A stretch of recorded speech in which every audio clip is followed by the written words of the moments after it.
E se eu perguntasse para você, enfermeiro, enfermeira, você tem um cronograma de estudo para você ir estudando específico para a nossa área, ou se principalmente você vai prestar a prova para a NCLEX? Você já teria um cronograma organizado, direcionado, porque com isso você tem um direcionamento, otimização de tempo e foco nos seus estudos. Você teria esse cronograma para essa prova? Eu, quando fui prestar a minha prova, estudei através de um cronograma. E eu vim apresentar ele hoje para você. Sejam muito bem-vindos. Para quem não me conhece, eu me chamo Amanda Raposo. Aqui nesse canal você vai encontrar assuntos no geral sobre enfermagem. E para você que é enfermeiro ou enfermeira, também vai encontrar assuntos da NCLEX, que é uma prova que nós precisamos fazer para validar o nosso diploma como enfermeiro nos Estados Unidos. E aqui, com os assuntos gerais da enfermagem, nós também vamos incluir a enfermagem inserida no digital. Então eu tenho certeza que aqui você vai encontrar muitos assuntos relevantes para a nossa profissão. E hoje, em específico, nós vamos falar sobre o cronograma de estudo para a NCLEX. Porém, se você não vai prestar essa prova, eu tenho certeza que esse cronograma ele vai te ajudar e te direcionar para os seus estudos. Então, fica aqui comigo e vamos para o vídeo. Bom, gente, vamos lá. Esse aqui é um e-book que eu preparei para poder apresentar para vocês sobre o meu cronograma. Essa primeira parte aqui vai falar sobre um pouco de mim aí, dessa trajetória que eu ainda estou vivendo. Pronto, aqui nós chegamos no primeiro mês.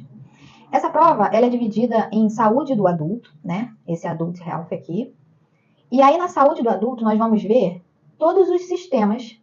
E eu estudei por sistema mesmo, tá? E para cada sistema que eu estudava, eu inseria a farmacologia associada às possíveis doenças que existem para cada sistema. E eu criei um slide abaixo para poder mostrar para vocês aqui, exemplificar como eu me organizei em relação às doenças para cada sistema e as possíveis farmacologias. A farmacologia é um assunto muito extenso, então ele não está inserido aqui, tá, gente? Aqui, nesse e-book, eu coloquei o esqueleto de como que a gente... Vou mostrar para vocês que eu coloquei o esqueleto de todos os sistemas e os possíveis assuntos, né? Todos os assuntos, na realidade, que a gente precisa estudar.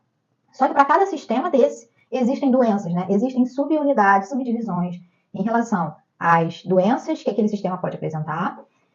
E também eu estudava a farmacologia associada a isso, tá?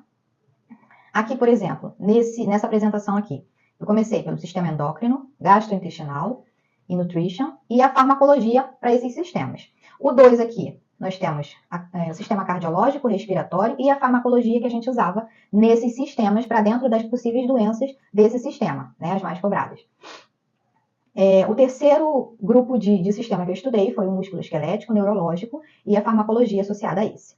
Vamos para o terceiro aqui, que eu separei só esse terceiro para poder explicar melhor para vocês. Bom, gente, vamos lá. Aqui a gente pode ver que eu separei algumas patologias, doenças associadas a cada sistema, tá? Então, aqui no sistema endócrino, eu consegui fazer isso aqui nessa apresentação para vocês. Eu consegui fazer no sistema endócrino, cardiológico e gastrointestinal, tá? Então, no sistema endócrino, nós temos a síndrome de Cush, hipohipertireoidismo, hipocalcemia, doença de Addison, a cetoacidose diabética, diabetes insípidos e tem a mellitus também, tipo 1 e tipo 2, que também costuma cair muito, hipohiperglicemia, insulina, que a gente tem um quadrinho onde separa os tipos principais de insulina que podem vir a ser cobrados, e pancreatite. Então, para esse sistema endócrino, nós temos essas possíveis doenças. E aí, nós associamos a farmacologia para essas doenças.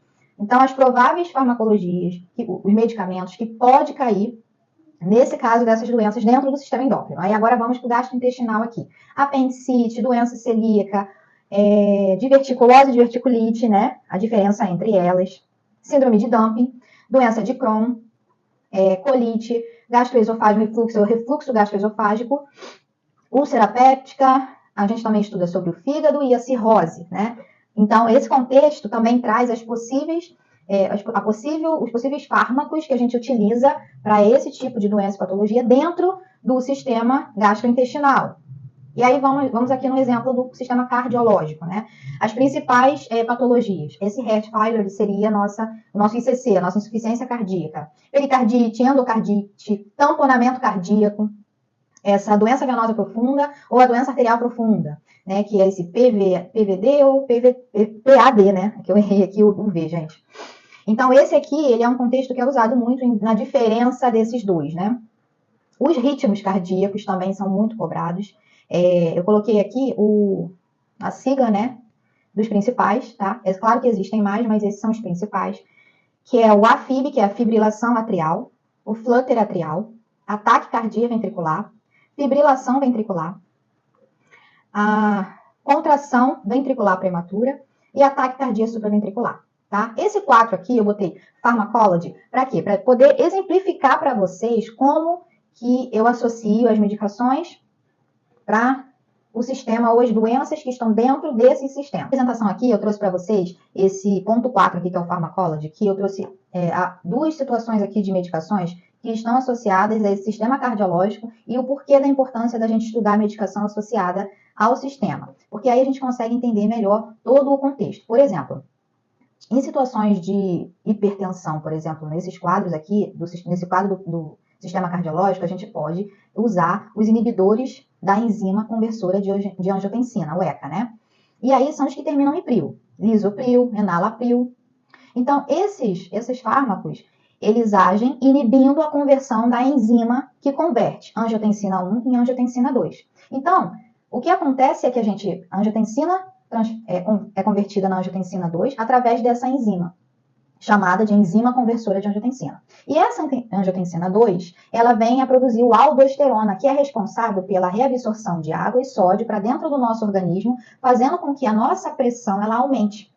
Sendo que se eu tenho um fármaco que age inibindo essa enzima, eu não tenho a produção de aldosterona, logo eu não tenho a reabsorção de água e de sódio, e aí com isso, a tendência é que esse paciente faça quadros de hipotensão. Então, qual é o nosso cuidado, o nosso olhar como enfermeiro, frente a um paciente que está fazendo uso de inibidores da enzima, conversora de angiotensina? É monitorar a pressão arterial, sempre antes de fazer o fármaco. E também existem outras situações que nós temos que tomar cuidado com esse fármaco. Eu só estou trazendo aqui um overview, um exemplo para vocês de como é importante a gente associar a farmacologia às doenças. Um outro exemplo que eu trouxe é o furosemida, que a gente vê muito em pacientes heart failure, que são o nosso ICC, né? O paciente está com gesto e a gente faz o furosemida para reduzir esse líquido de dentro desse paciente. Só que o furosemida é um fármaco que ele não poupa potássio. Então, provavelmente, o potássio desse paciente pode descer muito, fazer uma hipocalemia. E esse paciente nós temos que ficar verificando os valores laboratoriais dele, verificar o nível de potássio, para que ele não venha apresentar nenhum problema em relação ao seu ritmo cardíaco, né? Não tem nenhuma irregularidade ao seu ritmo cardíaco. Pode ser que esse paciente precise, a gente precise substituir esse furosemida, que não poupa potássio, por um diurético poupador de potássio, por exemplo, o espironolactona, né? Então, esse aqui, gente, foram dois fármacos que eu separei, que a gente vê muito nesse contexto do sistema cardiológico, para a gente entender um pouquinho a importância da gente estudar os fármacos associados ao sistema que a gente está estudando. E aí, aqui no próximo, eu vou mostrar para vocês, ainda em saúde do adulto. Esse aqui eu já tinha começado a estudar sobre sistema imune, doenças infecciosas e a farmacologia associada a elas. Também tem hemato e onco, o sistema tegumentar nosso, né? E a farmacologia associada a ela. O sistema reprodutivo, visual e auditivo e as suas farmacologias, né? Os fármacos associados a ela. E aqui em vermelho eu coloquei, para a gente frisar que a gente estuda a teoria e depois a gente associa as questões de um banco de questões. No meu caso, eu usei o Word e o Asher. Então, a gente sempre, todos os dias, fez aquele sistema, ainda que você não tenha completado, eu fazia assim, mas você pode primeiro querer completar o sistema todo e depois fazer as questões, não tem problema. Mas como eu gostava sempre de todos os dias responder algum número de questões, eu estudava o sistema e depois eu respondia as questões, para eu poder entrar no contexto da prova, tá? E aí vocês podem ver que aqui, gente, eu não separei para cada sistema as possíveis e mais cobradas doenças, tá? Eu não fiz isso em todos, eu fiz aquele slide só para poder apresentar para vocês, né? Mas, essa necessidade, comenta aqui, eu tento organizar melhor esse e-book com essas subdivisões, tá? Mas é porque eu fiz dessa maneira para ficar de uma forma mais sucinta, não deixar o vídeo tão grande, tão longo, que não é nosso intuito aqui, tá? Deixar as coisas tão maçantes, né? E eu não vou conseguir fazer isso hoje, mas em breve eu vou disponibilizar esse e-book aqui para vocês, lá no link da bio do meu Instagram, tá bom, gente? Então, vamos pro próximo aqui. Nesse terceiro mês aqui, gente, lembrando que eu não levei apenas 3 meses ou 4 para fazer a prova, eu levei mais do que isso. Mas eu organizei esse e-book porque eu acho que minimamente você precisa ir de 4 a 6 meses. Mas é a minha opinião, até porque nesse contexto aí, já tiveram pessoas que falaram que em 3 meses conseguiram se organizar, tá? Mas eu coloquei 4 meses a organização desse e-book aqui. E no terceiro aqui, inclui maternal, newborn, que seria o nosso RN, né? Criança e mental health, que seria a nossa saúde mental. Então, nesse 1 aqui, a gente vai ver o contexto de materno, que tem os conceitos de parto, antiparto, labor, delivery, e a farmacologia associada a cada item desse, tá? A saúde da criança, a gente vai ver praticamente todos os sistemas da saúde do adulto, tá? Tem a parte de crescimento e desenvolvimento, que é algo que é muito cobrado nesse contexto de saúde da criança. Lá no 3, que a gente fala de mental health, nós temos os conceitos, as doenças, comunicação terapêutica. A gente foquem muito nessa parte de comunicação terapêutica e associe sempre as doenças desse cenário aqui de mental health com a farmacologia, com os fármacos, né? Vocês podem perceber que em praticamente todos os slides aqui, a apresentação, eu coloquei teoria mais essa prática de questões, porque era a minha vivência, era o que eu fazia, tá? Eu botei everyday porque eu fazia realmente quase todos os dias. Às vezes eu tirava o domingo para descansar, né? E não fazia naquele dia para descansar um pouco a mente, mas quando vai chegando bem próximo, você quer praticamente fazer todos os dias, gente. Você acaba meio que ficando viciado mesmo nisso. Gente, então vamos agora aqui pro último, né? Que é o finalzinho aqui. Gente, agora a gente chegou aqui no último, né, que seria o final, o último mês, o mês 4, onde a gente vai dividir aí entre fundamentos, que é os nossos fundamentos de enfermagem, né, critical care, que é os cuidados críticos, e a revisão. Como é que eu organizei esse finalzinho, né? Eu estudei fundamentos, que a gente fala ali dos cuidados básicos, conforto, sobre administração de medicação, segurança e controle de infecção. Também a gente fala dos procedimentos, habilidades e procedimentos da enfermagem. Fala sobre a passagem de sono interal, por exemplo, eles colocam assim um cenário eu lembro agora, me veio aqui na mente, de um cenário onde um enfermeiro mais novo, ele chegava no setor e ele ia passar uma sonda vesical no paciente, e assim que saía a urina, ele já insuflava o balonete. E aí a preceptora deveria alertar e chamar a atenção desse profissional, por quê? Aí tinha lá várias opções, e uma delas era que você deveria inserir essa sonda, esse catéter, até a bifurcação dele, para garantir que esse catéter chegue até realmente a bexiga, né? E o balonete não seja insuflado a partir do momento que sai a urina, porque ele pode muito bem ainda estar localizado a nível de uretra, e com isso o balonete insuflando pode lesionar aquela área. Né? E aí isso também tinha explicando no próprio banco de questões, né? Critical Care fala a respeito do equilíbrio ácido básico, né? Da insuficiência respiratória aguda, de gasometria, valores laboratoriais, mas isso a gente já vai vendo ao longo do contexto dos estudos, né? Mas aqui eles frisam mais nisso, choque, lesão da coluna, ventilação mecânica e farmacologia também associada a esse contexto. Bom, gente, eu espero que vocês tenham gostado. Coragem não é a ausência do medo, é ir apesar dele.